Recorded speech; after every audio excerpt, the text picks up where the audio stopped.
മലപ്പുറത്തുകാർ എങ്ങനെയാണ് കോൺഗ്രസും ലീഗും തമ്മിലുള്ള ഒരു ബന്ധത്തെ നോക്കിക്കാണുന്നത് എന്നും അടുത്ത ഒരു മുസ്ലിം ലീഗിൻ്റെയും കോൺഗ്രസിൻ്റെയും ഭാവിയും തെരഞ്ഞെടുപ്പും എങ്ങനെയാകും എന്നും നമുക്ക് മലപ്പുറത്തുകാരിലൂടെ നമുക്കൊന്ന് ചോദിച്ചറിയാം.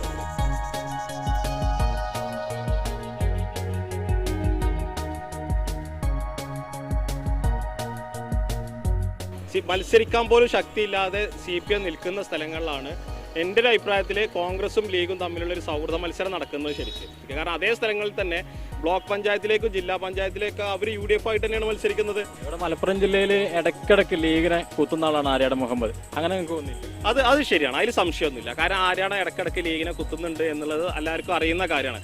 അത് ആര്യാടൻ്റെ സ്വയം വളർച്ചയ്ക്ക് വേണ്ടി ആര്യാടൻ ഉപയോഗിക്കുന്ന ഒരു തന്ത്രം മാത്രമാണ്. ലീഗ് മതേതര മുന്നണിയാണെന്ന് ഇപ്പോൾ പൊതുവെ ഒരു സംസാരമുണ്ട്. വലിയ താമസമില്ലാതെ ഒരു പഴയ കാലഘട്ടത്തിൽ പണ്ട് CPIൻ്റെ കൂടെ ഒന്നിച്ച ഒരു മത്സരം അതുപോലെ വലിയ താമസമില്ലാതെ ഉണ്ടാവും എന്നുള്ളൊരു പ്രതീക്ഷയാണ് ഉള്ളത്. പ്രതിപക്ഷം തന്നെ സാധനം ഉണ്ടാവില്ല.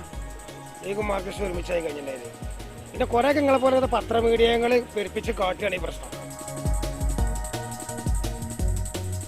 ലീഗും ഇടതുപക്ഷവുമാണ് ഒരുമിക്കുകയാണെന്നുണ്ടെങ്കിൽ ഇടതുപക്ഷത്തിലെ കുറച്ച് സുഹൃത്തുക്കൾ, ഒരു ഹിന്ദു സുഹൃത്തുക്കൾ BJPയിലേക്ക് പോകാൻ ചാൻസ് ഉണ്ട്. ലീഗുമായി സഖ്യം കൂടുകയാണെങ്കിൽ എല്ലാവർക്കും ലീഗിനെ സുഹൃത്തായി കിട്ടണമെന്നുള്ളൊരു ആഗ്രഹമുണ്ട്. കൂട്ടുകെട്ട് കേരളത്തിൽ എങ്ങനെയാണ് റിഫ്ലക്ട് ചെയ്യാന്ന് നമുക്ക് ഒരിക്കലും പറയാൻ പറ്റൂല.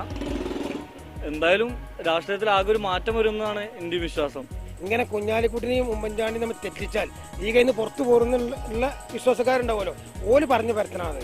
കേരളത്തിൽ ഒറ്റയ്ക്ക് മത്സരിച്ചാൽ സ്വന്തം MLA മാരുണ്ടാക്കാൻ പറ്റുന്ന ഏക പാർട്ടി മുസ്ലിം ലീഗാണ്. ആ മുസ്ലിം ലീഗിനെ ആരും ഭയപ്പെട്ട് നിൽക്കേണ്ട ഒരു ആവശ്യമില്ല.